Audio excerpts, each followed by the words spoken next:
Good morning from Sydney, Australia. My name's Andrew Williams and I'm a neurodiversity leader from Sydney, Australia, currently in lockdown, but I have engagement with most parts of the IBM world. And today I'll be discussing how to build a business case for autism/neurodiversity programs within your own business.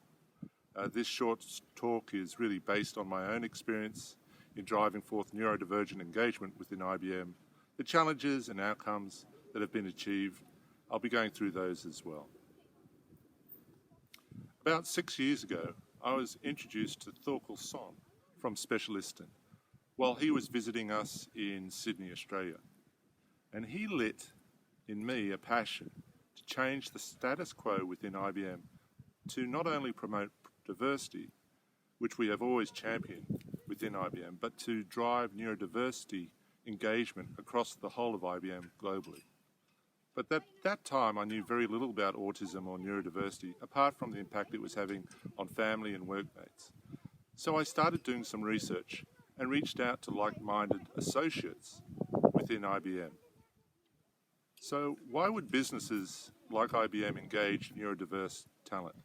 Firstly, I found the unemployment rate among neurodiverse 20-something people was around 40%. So there was a social responsibility out there. But I also found the reason for creating a neurodivergent hiring program was far more tangible and multi-layered. The impact was there on your team, the individual employed, the family, the CEO of your next client, your own boss, all positive impacts. I could not find a single reason why I should not pursue this and make it real. A lot of this information was laid out for me in the Autism at Work publication, which I found very helpful.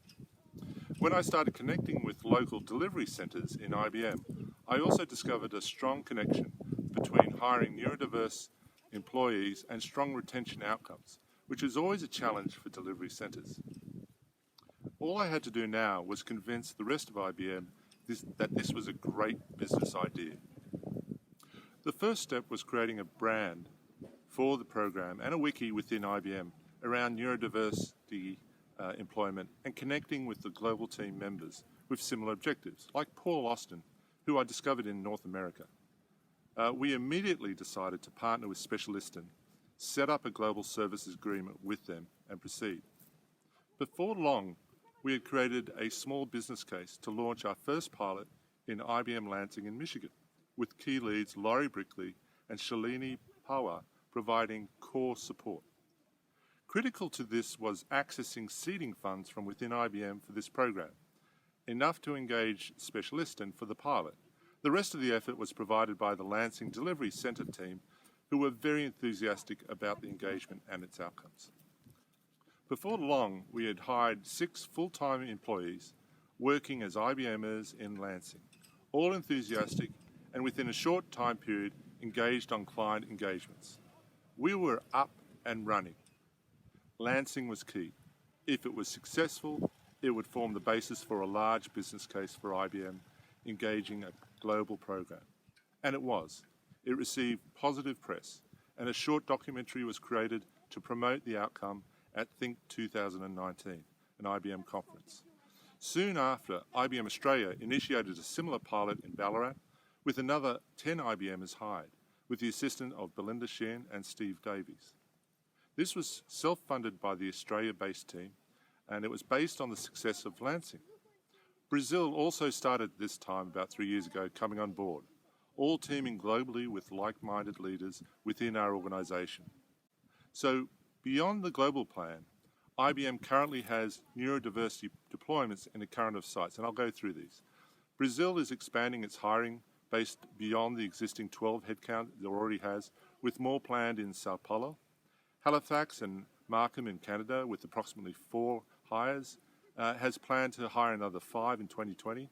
Ballarat, already with 10, is planning to expand by another 10 resources in 2020, and Lansing is looking to double its headcount in 2020. Argentina is growing. It's going out and continuing to get stakeholder support. Ireland has a planned neurodiversity intern program planned for 2020, and IBM Romania is also growing stakeholder engagement for future hires, running a series of awareness workshops. But beyond these local engagements, we could only take this approach so far. A location-by-location approach is really not sustainable, so we needed the whole of IBM to adopt a neurodiversity business-as-usual approach to work. We needed a strong business case. As an IBM sales lead, I was really comfortable with the concept of selling and building a business case for my clients. So that's what I did here. Now that I had the data points from Lansing in Australia, all I had to do was create a convincing business case with a number of components. 1. Outline the current state of neurodiversity in the industry. Focus in on market insights. Discover what our clients are doing in this area and determine what our competition is investing in as well.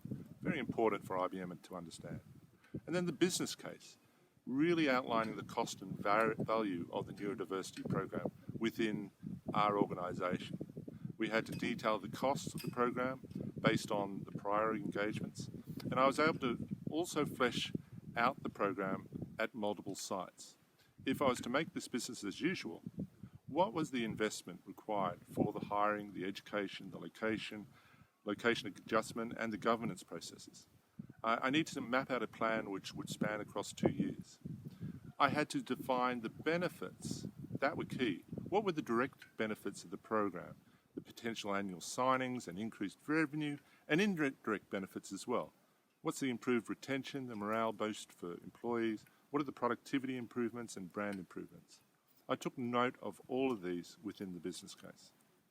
I also outlined a 2-year engagement roadmap with a communication strategy outlining the core activities needed to achieve the goals outlined in the business case. I was also able to reference key individuals from the pilots. The Australian program, we had Sam, or in Lansing we had Dylan Lee Raphael, who is constantly inventing products for client and creating new IP for IBM.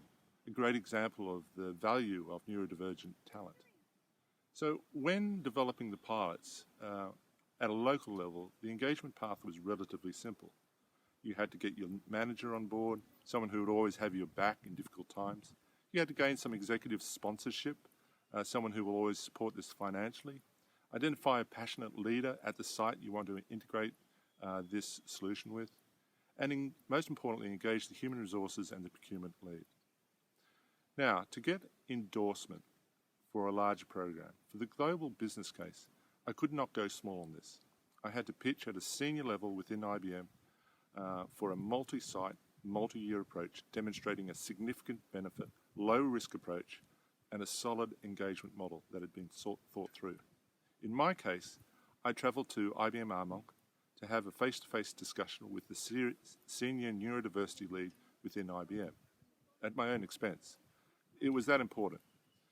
With myself in the room and the neurodiversity team on the phone, including Paul Austin, I pitched the business case, which was metric-based and had strong backing.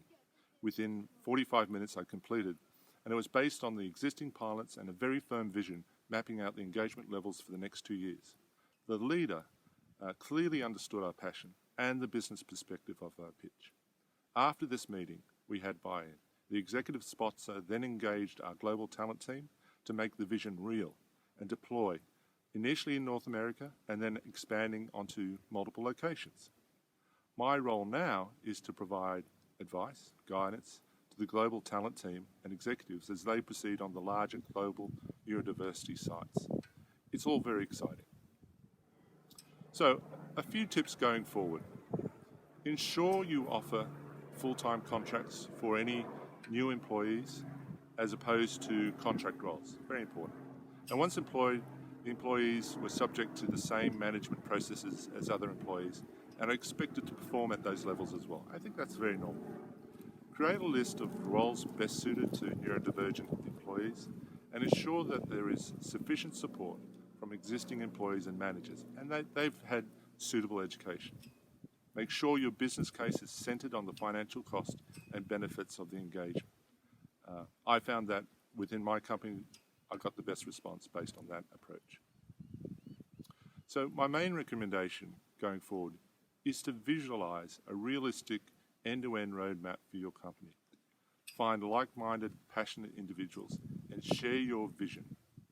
Once you have that team around you, everything else becomes much easier.